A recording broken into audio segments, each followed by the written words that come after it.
More doctors smoke Camels than any other cigarette. Just what the doctor ordered. Gives immediate relief in cases of asthma, cough, bronchitis, hay fever, influenza and shortness of breath. These are some of the marketing slogans of tobacco companies from the 60s. This is how they were promoted openly with false and misleading information. No wonder today tobacco claims more lives than diabetes, alcohol, murders, road accidents all combined. And if you think health hazard is the only threat that the tobacco companies possess, then you're totally incorrect about it. Apart from serious health hazards like cancer, cardiac arrests, sexual impotency, low sperm counts, etc., this $898 billion industry that thrives on the lives of people also contributes to serious environment hazards like deforestation, catastrophic carbon emission, loss of biodiversity, depletion of fresh water, fossil fuels, and soil fertility. Over 8 million people die every year. 7 million die due to direct use of smoking or chewing tobacco, and the rest 1 million die from the exposure of passive smoke around them. In old days, the smoking of tobacco leaves was an occasional affair among Maya people, and that too only during religious ceremonies or sacred events. But with migration, tobacco was introduced to different parts of the world and smoking turned into a social norm. First, it was taken to Europe by Spanish from America, then the Portuguese took it to Asia, and the French took it to Africa, and initially it was introduced to the masses as a sacred herb. It was due to its medicinal properties, but only when used in tiny doses and not exploited by civilizations around the globe in different forms.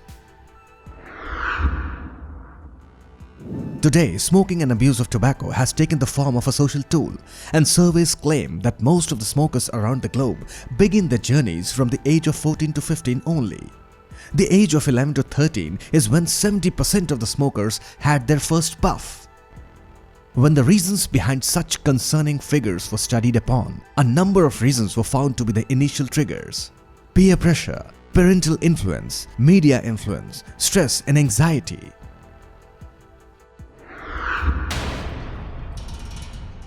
There are unending number of ways for tobacco companies to market themselves, be relevant and manipulate the audience at psychological levels. Let's discuss a few of the marketing strategies used by these evil, hypocrite tobacco companies. Aspirational marketing.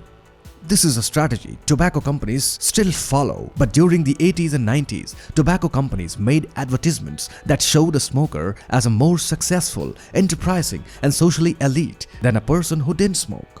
Such ad plots were very common, and they presented tobacco as something that mans you up and is a sign of manhood, chivalry, and manliness.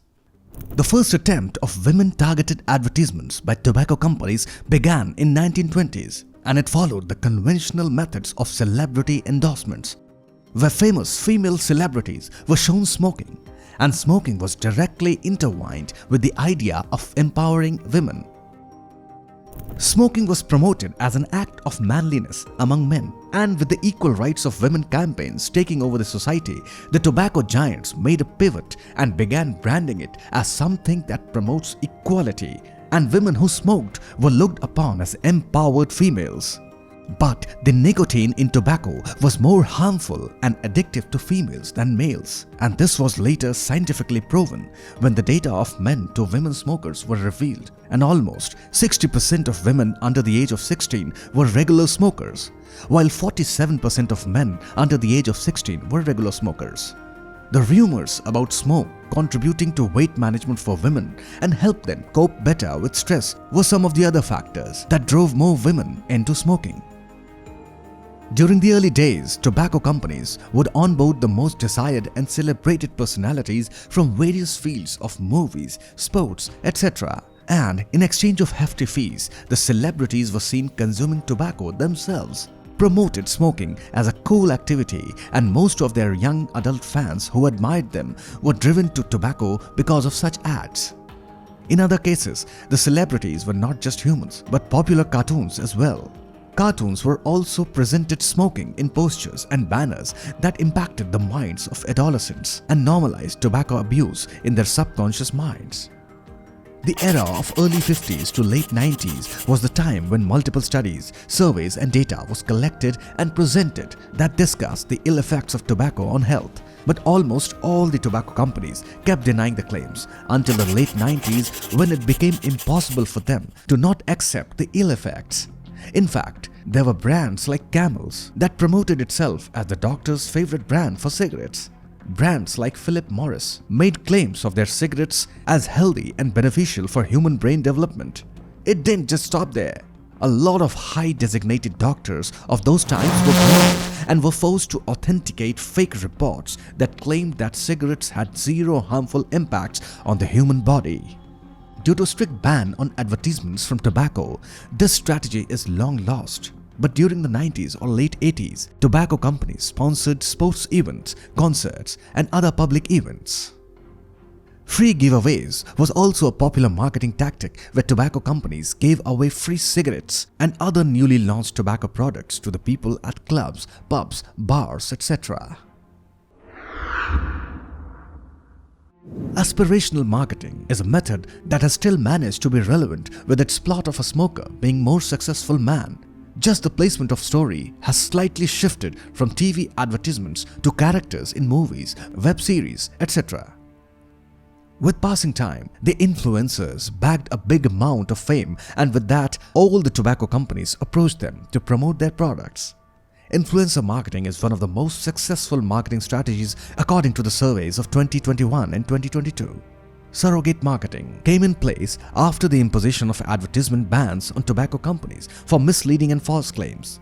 In this marketing method, the banned product is marketed as something else, like liquor brands play ads of selling soda or music CDs, while smokeless tobacco is marketed as mouth fresheners. Experimental marketing was invented when bans and strict guidelines were being imposed upon tobacco companies. When they were omitted from sponsoring events, they introduced private smoking lounges in movable trucks. This category consists of diverse tactics like introduction of flavored cigarettes, e-cigarettes, mild or light cigarettes for less health risk. In late 90s, all the denials and claims of tobacco not being healthy was crushed down by the courts, and regulatory bodies and the tobacco giants had to confess that nicotine, the main ingredient, was addictive and unhealthy. We all must have seen "smoking kills" slogans on cigarette packs, but why do you think these tobacco companies placed them? Why do you think there's an anti-smoking awareness ad before movies? And then in the movie, the characters are seen openly using tobacco. Why will a company behave so hypocritically? So, after 4 decades of fight with the government and researchers, when tobacco companies had to accept their faults, they were forced to put the slogans as a part of their packaging because they had misled the masses for a long time. This was the only way the correct information could reach the audience, and then it was left upon the people to decide if they still want to consume something so harmful. It was not long after the health risk of tobacco was exposed to the consumers that each brand began advertising their cigarettes as healthier and less addictive than their competitors. They introduced filtered, light and mild cigarettes that had less hazardous impacts on the body. In fact, new flavors drove more young people to try cigarettes. And then the boom of e-cigarettes took place when once again rumors of e-cigarettes being less hazardous to the lungs, etc. was spreading around until WHO had to publish an exclusive article explaining why e-cigarettes are equally harmful as traditional cigarettes, if not more.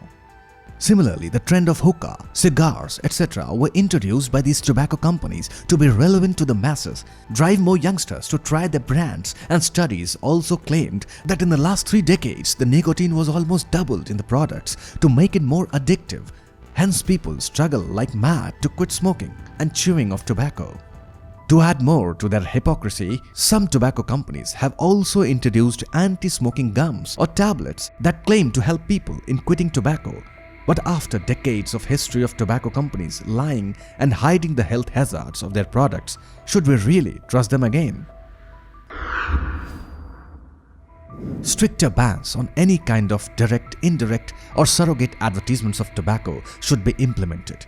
The use of tobacco in movies, etc. shall be stopped. Glorifying the cool label that smoking gets you shall be discussed with kids from an early age. awareness campaigns, quit smoking movements, etc. shall be more common and taxes must be higher on the trade of these products. Similar to the legal age foundation for consumption of alcohol, there must be a minimum age foundation on buying tobacco. Indeed, the governments of different countries are doing more or less in their capacities, but it just doesn't seem enough, considering the tobacco industry's projected year-on-year growth for the years 2024 to 2031 to be around 2.63% every year.